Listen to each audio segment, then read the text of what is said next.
नमस्कार.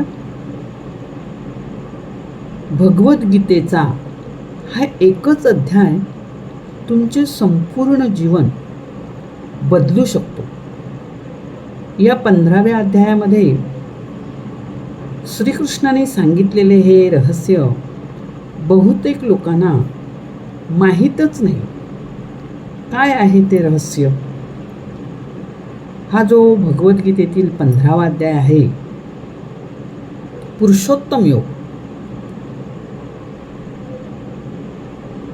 आज आपण भगवद्गीतेच्या या पुरुषोत्तम योग हा जो 15वा अध्याय आहे, या दिव्य अध्यायाची आपण माहिती पाहणार आहोत.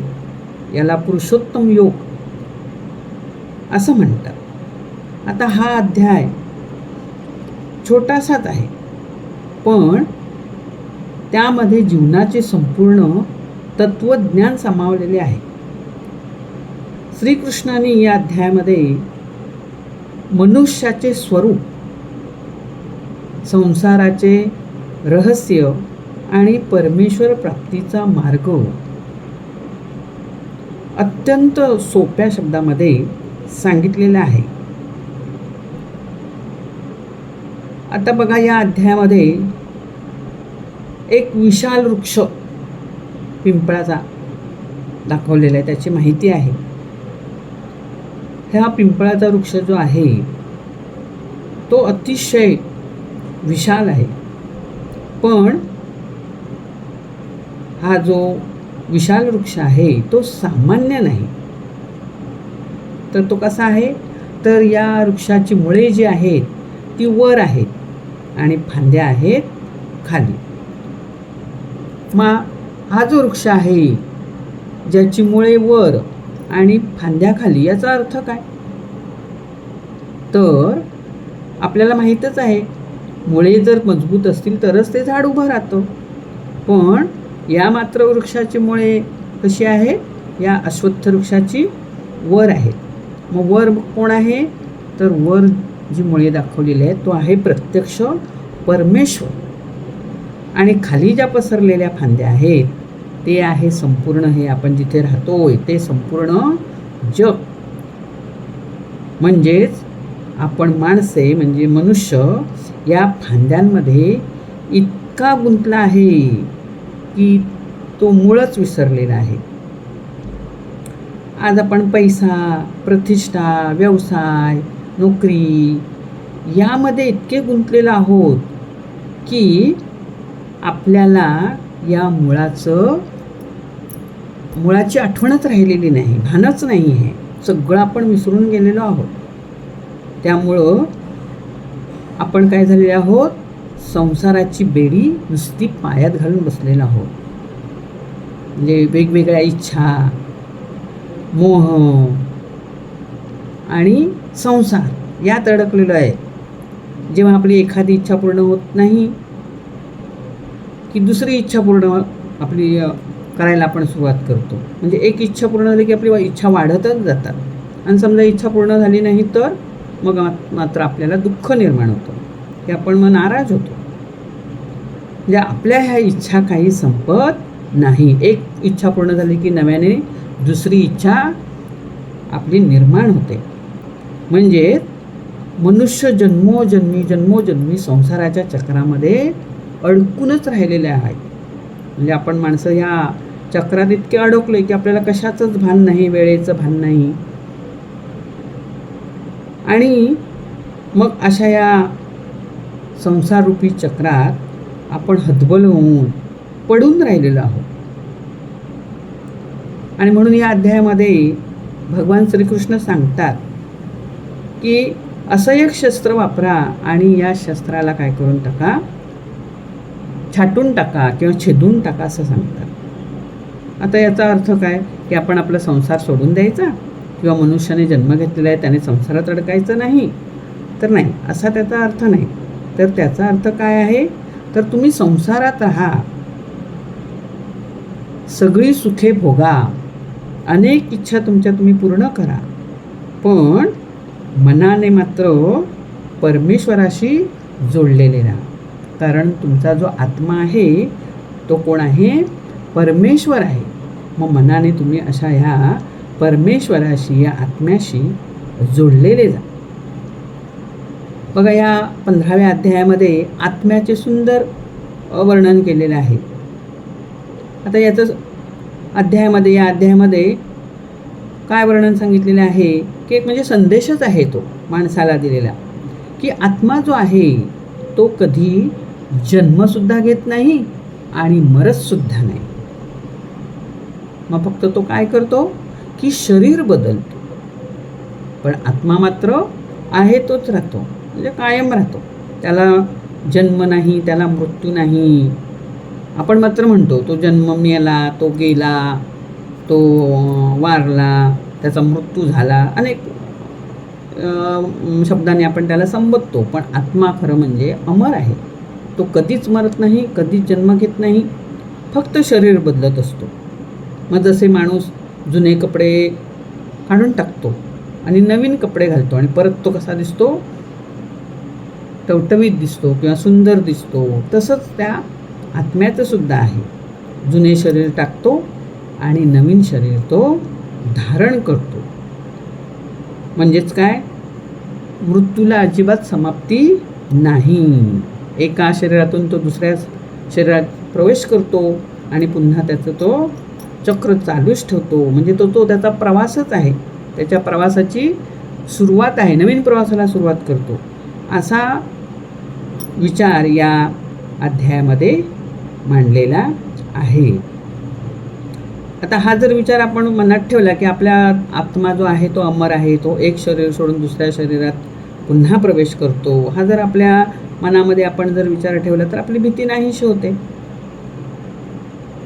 या अध्यायामध्ये आणखीन परत भगवान श्रीकृष्ण सांगतात की प्रकाश म्हणजे सूर्यप्रकाश, चंद्रप्रकाश किंवा चंद्राची शांतता, सूर्याची उष्णता, अग्नी, पृथ्वी, पाणी, ही सगळी माझीच रूपी आहेत, म्हणजे माझ्यामुळेच आहेत. म्हणजे प्रत्येक ठिकाणी कोण आहे? इथे परमेश्वरच आहे. पण आपण कुठे जातो? मंदिरात परमेश्वराला शोधायला. पण या अध्यायात श्रीकृष्ण सांगतात की तुम्ही मंदिरात जाऊ नका परमेश्वराला शोधायला, तुमच्या मी हृदयातच आहे. देव तुमच्या हृदयात आहे, तो हृदयातच तुमच्या वास करतो, राहतो. फक्त तुम्हाला त्याला अनुभवण्याची शक्ती असायला पाहिजे. आणि ती जर शक्ती तुमच्याकडे असेल तरच तुम्ही काय करू शकता? त्याला अनुभवू शकता, अन्यथा तुम्हाला त्याचा अनुभव येणार नाही. या अध्यायामध्ये पुरुषोत्तम योग म्हणजे प्रत्यक्ष श्रीकृष्ण प्रसन्न होणे, प्रत्यक्ष परमेश्वर प्रसन्न होणे असा त्याचा अर्थ होतो. म्हणजे तुम्ही जर असा हा पुरुषोत्तम योगा 15वा अध्याय तुम्ही वाचलात तर खरोखर तुम्हाला त्याच्यातून अतिशय चांगला बोध मिळतोच, पण तुम्हाला आध्यात्मिक गती मिळते, प्रगती मिळते. मित्रांनो, आपण संपूर्ण जे आपलं आयुष्य आहे ते बाह्य सुखाच्या शोधात घालवतो, परंतु खरा आनंद बाहेर नाही तर तो आपल्या अंतरात्म्यात आहे. म्हणजे जेव्हा माणूस स्वतःला ओळखतो, म्हणजे आपल्या आत्म्याला ओळखतो, तेव्हा त्याचं नातं परमेश्वराशी आपोआपच जोडलं जातं. आणि त्याच वेळी त्याचं जीवन जे आहे ते खऱ्या अर्थानं काय होतं?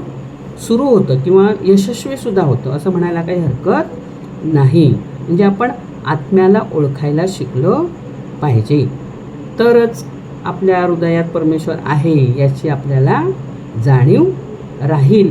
आणि त्या जाणीवेने की नाही आपण परमेश्वराशी संधान जोडायला शिकू किंवा जोडू. आज बघा ना, लोकांकडे भरपूर पैसा आहे, मोठमोठे बंगले आहेत, गाड्या आहेत, सगळं आहे, पण शांती नाही, समाधान नाही. खूप इच्छा त्याच्या असतात, त्याची इच्छा काही कधी संपतच नाही. अगदी लाखो रुपयाचा आपल्याकडे मोबाईल असतो, त्याच्यामध्ये अनेक लोकांचे, हजारो लोकांचे फोन नंबर असतात, पण आपण त्यांच्याशी कधी मन मोकळं करतो का हो? आपल्याकडे एकही माणूस नाही असा गप्पा मारण्यासाठी, आपल्या मनातील काही बोलण्यासाठी, कारण त्यांच्याकडे वेळच नाही. प्रत्येक सुखाच्या मागे धावत आहेत. सुख महत्त्वाचं वाटतंय त्यांना. मला हे केलं की सुख मिळेल, मला ते केलं की सुख मिळेल, आणि त्यामुळे सुखाच्या मागे सगळेजण धावत आहेत. त्यामुळे मन मोकळं करायला आपल्याकडे एकही माणूस नाही. मग अशा वेळेला किंवा अशा वेळी भगवद्गीतेचा जो हा 15वा अध्याय आहे, तो आपल्याला मग सांगतो की बाह्य यशापेक्षा अंतर्मनाची शांती ही अधिक महत्त्वाची आहे. तुम्ही परमेश्वरावर विश्वास ठेवा, चांगलं काम करा, चांगलं कार्य करा, सत्कर्म करा. कोणतीही परिस्थिती आली तरी नाराज होऊ नका, डगमगू नका. प्रत्येक गोष्टीकडे सकारात्मकतेने पाहण्याचा विचार करा. मला ही गोष्ट जमेल, मी ही करेन, अशा प्रकारची भावना मनात ठेवा. आपल्या कामावर ठाम राहा आणि त्यामुळे तुम्हाला तुमचं मन शांत राहील, तुम्ही समाधानी व्हाल आणि तुम्हाला कुठल्याही प्रकारची मनामध्ये भीती राहणार नाही. मित्रांनो, भगवद्गीतेचा 15वा अध्याय आपल्याला हेच शिकवतो की आपण केवळ शरीर नाही किंवा एक नुसता माणूस नाही, तर आपण एक दिव्य असा आत्मा आहोत. हा जो संसार आहे, आपण जो आता रोज रडगाणं गातोय संसाराचं, तो संसार आहे तो कसा आहे? तात्पुरता. पण परमेश्वराशी असलेलं नातं जे आपलं आहे ते कसं आहे? शाश्वत आहे. आणि जर तुम्हाला जीवनामध्ये शांती, समाधान आणि आध्यात्मिक जर प्रगती करायची असेल तर दररोज हा जो भगवद्गीतेचा 15वा अध्याय आहे तो वाचण्याचा तुम्ही संकल्प करा. बघा, काही दिवसातच तुम्हाला याचा अनुभव येईल आणि तुमचा जीवनाकडे पाहण्याचा जो दृष्टिकोन आहे तो बदलेल आणि तुम्ही परमेश्वराशी लवकरच संधान साधाल, त्याला ओळखायला शिकाल. आपल्या हृदयातच, आपल्या मनातच, आपल्या शरीरातच तो आहे. आपल्याला इतर ठिकाणी जाण्याची गरजच नाही, याचा अनुभव तुम्हाला आपोआपच येईल. तर मित्रांनो, मला तुम्हाला हेच सांगायचं आहे की हा तुम्ही संकल्प करा आणि या संकल्पातून आपल्या मनाची शांती, समाधान मिळवा. जर तुम्हाला हा माझा व्हिडिओ आवडला असेल तर लाईक करा, शेअर करा आणि चॅनेलला सबस्क्राईब करा.